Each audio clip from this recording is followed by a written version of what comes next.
இப்போ திருட கர்மா அத்ருட கர்மால இருந்து நம்ம தெரிஞ்சுக்கலாம். இந்த திருட கர்மா என்பது இந்த ரெண்டுமே பிராரப்த கர்மால தான் வரும். பிராரப்த கர்மா அப்படின்னா நம்மளுடைய பேக்ல இருக்கிற கர்மங்கள்ல இருந்து சில இப்போ இந்த பிறவிக்கு கொண்டு வர்றோம். இது பிராரப்த கர்மா. இந்த பிராரப்த கர்மால இருக்கிற ரெண்டு வகை தான் திருட கர்மா அத்ருட கர்மா.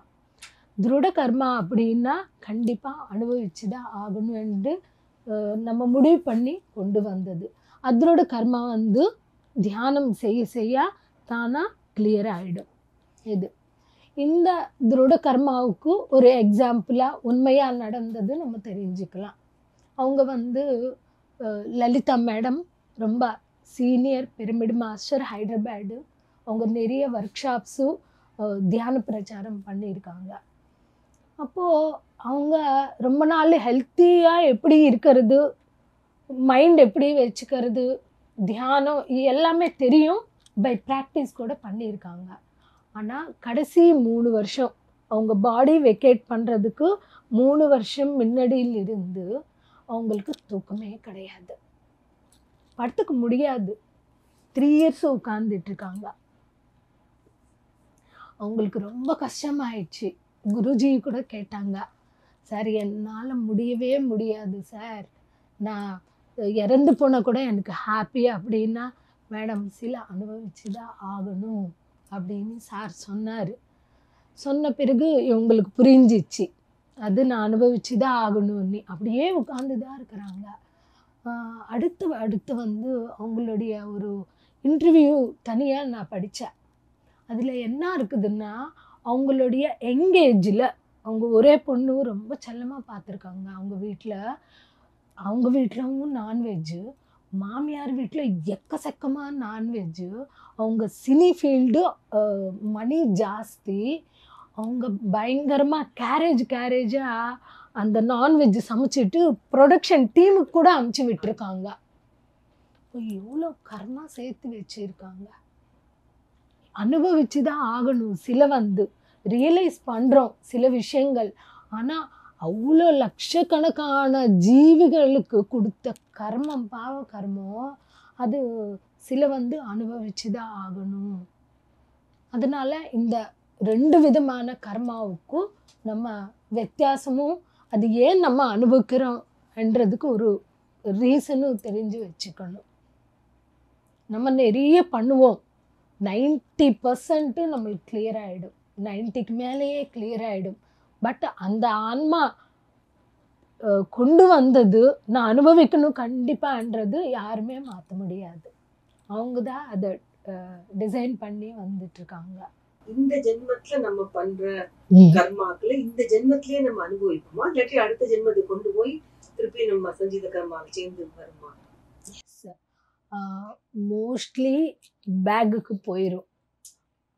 அங்கிருந்து தான் அது சஞ்சித கர்மா. 3 இருக்குது கர்மா அப்படின்னா. சஞ்சிதா, பிராரப்தா, ஆகாமி. முதல்ல பேக்ல எல்லா பிறவிகளுடைய கர்மங்கள் சேர்ந்துட்டே இருக்கும். ஏன் உடனே அனுபவிக்க மாட்டோம்ன்றது உங்க கொஸ்டின் மெயின். இப்போ சின்ன பசங்க இருப்பாங்க. இப்போ சொன்னா இது ராங் அப்படின்னு சொன்னா புரியாது. இதுவே ஒரு 10 வருஷத்துக்கு பிறகு சொன்னா புரிஞ்சிடும். இப்போ தண்ணி கீழே ஊத்துறா, கிழிஞ்சிடுறா, கீசுறா, இதெல்லாம் சின்ன வயசுல பசங்க பண்ணுவாங்க. அப்போ சொன்னா புரியாது. ஒரு 10 வருஷத்துக்கு பின்னாடி புரியுது அந்த விஷயம். எதுக்குன்னா மெச்சூரிட்டி, அந்த வளர்ச்சி. அதே மாதிரி அவங்க செய்கிறாங்க ஒரு தப்பு அப்படின்னா அர்த்தம் என்ன? மெச்சூரிட்டி இல்லைன்னு அர்த்தம். அப்போ அவங்க உடனே அனுபவிச்சா கூட அவங்களுக்கு புரியாது. அதனால அது பேக்குக்குள்ள போயிட்டு இருக்குது. அவங்க டைம் வரும்போது அந்த லெசன் கத்துக்கிறதுக்கு ஒரு டைம் வரணும்.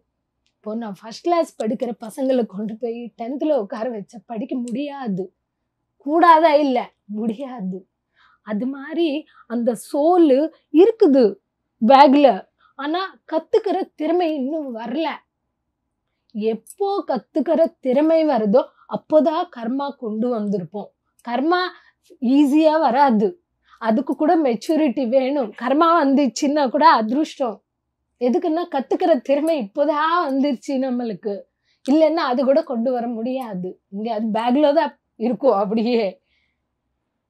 அது சில எடுத்துட்டு என்னால இந்த பிரிவில அனுபவிக்க முடியும், கத்துக்க முடியும் அப்படின்னு நம்ம நினைச்சு செலக்ட் பண்ணிட்டு மறுபடியும் நம்மளுடைய கைட் சோல் ஓகே உன்னால பண்ண முடியும். இல்ல சில பேர் மேல உடம்பு இருக்காது, என்ன நினைப்பாங்கன்னா பரவாயில்ல நான் எடுத்துட்டு போறேன் அப்படின்னுவாங்க. நீங்க சொல்லுவீங்க கீழே போன முடியாது, கஷ்டம், இவ்வளோண்டு மட்டும்தான் எடுத்துட்டு போங்க இந்த பிறவிக்கு போதும் அப்படின்னு சொல்லி கைட் பண்ணிட்டு அப்போதான் கொண்டு வருவோம் பிராரப்த கர்மா. அந்த பிராரப்த கர்மா தியானம் பண்ண பண்ண நம்மளுக்கு அந்த ஞானம் வர வர 0 ஆயிடுது. அடுத்த ஸ்டேஜில் இப்போ எனக்கு ஒரு ஞானம் வருது, தியானம் தெரியுது, நிறைய விஷயங்கள் தெரிஞ்சுக்கிறேன், எது நல்லது எது கெட்டது, எப்படி பேசணும் எப்படி பேசக்கூடாது, எப்படி யோசனை பண்ணணும், எந்த விதமான கர்மங்கள் அதாவது செய்யணும் அப்படின்னு புரிஞ்சுக்கும் போது புது கர்மா சேர்க்காம இருப்போம். இல்லைன்னா அறியாமல் தனத்துல என்ன பண்றோம், புது கர்மா சேர்த்து வச்சுட்டே இருப்போம். மறுபடியும் அது என்ன ஆயிட்டு இருக்குது, ஆகாமி கர்மையா மாறிடுது. ஆகாமி என்ன வரப்போற கர்மையா இப்போவே சேர்த்து வச்சுக்கிறோம்னு அர்த்தம். எப்போ ஞானம் இருக்குதோ தியானம் செய்யறோமோ இப்போ ஆகாமி கர்மா கம்மி இல்லை, ரெடி பண்ணிக்க வராம இப்போவே இருக்கிறோம், ஞானபூர்வகமா இருக்கிறோம், சேர்த்து வச்சுக்க மாட்டோம். இது அப்போ என்ன ஆயிட்டு இருக்குது, பிராரப்த 0 ஆயிட்டு இருக்குது, ஆகாமி 0 ஆயிட்டு இருக்குது. இன்னும் என்ன இருக்குது, சஞ்சித கர்மா. இப்போ நான் தியானம் செய்கிறேன், எனக்கு ஞானம் இருக்குது, அதனால என்னுடைய உடலுக்கும் கெப்பாசிட்டி அதிகமாகிட்டு இருக்குது. இப்போ நான் ஒரு 8 இயர்ஸ்ல கற்றுக்கணும் அப்படின்னு சொல்லிட்டு ஒரு 10 கர்மா கொண்டு வந்திருக்கேன். இப்போ எனக்கு கெப்பாசிட்டி இருக்கிறதுனால ஒரு 50 இயர்ஸ்க்கே நான் முடிச்சிட்டேன். இப்போ எனக்கு இன்னும் 30 வருஷம் இருக்குது நான் கொண்டு வந்த ஆயுஷ். இப்போ என்ன ஆயிடும், அந்த சஞ்சித கர்மால இருக்கிற கர்மாயை நான் இறக்க முடியும். அப்போ என்ன ஆயிடும், இன்னொரு பிறவி எடுக்காமலே நான் இந்த உடலோடையே என்னால 0 பண்ணிக்க முடியும். எவ்வளோ கெப்பாசிட்டி இருக்குதோ இந்த சோலுக்கு அவ்வளோ என்னால 0 பண்ண முடியும். அப்போ எவ்வளோ பெனிஃபிட்ஸ் இருக்கு. பிராரப்த 0 ஆயிட்டு இருக்குது, ஆகாமே சேர்த்து வச்சுக்காம இருக்கிறோம். 3வது சஞ்சில இருக்கிறது இன்னொரு பிறவிக்கு போகாமலே இங்கேயே 0 பண்ணிட்டு இருக்கிறோம். அதனால தியானம் செய்யலன்னா என்ன ஆயிடும், புனரப்பி ஜனனம் புனரப்பி மரணம். படிச்ச கிளாஸே படிச்சு படிச்சு படிச்சு போறோம். ஒரு கிளாஸ் 1 வருஷம் படிக்கிறது கரெக்டு, ஒரு கிளாஸ் 4 தடவை படிக்கிறது ராங்கு. அதனால நம்மளுடைய கெப்பாசிட்டி பொறுத்து அதை ஃபினிஷ் பண்ணிக்கினி அடுத்த லெவல்ஸ்க்கு இந்த சோல் வளர்ச்சி அடையிறதுக்கு நம்ம முயற்சி பண்ண முடியும். இங்கே தான் முயற்சி பண்ண முடியும், ஸ்பிரிச்சுவல் சொசைட்டிஸில் முடியும் அது. Okay masters, thank you, all of you, thank you.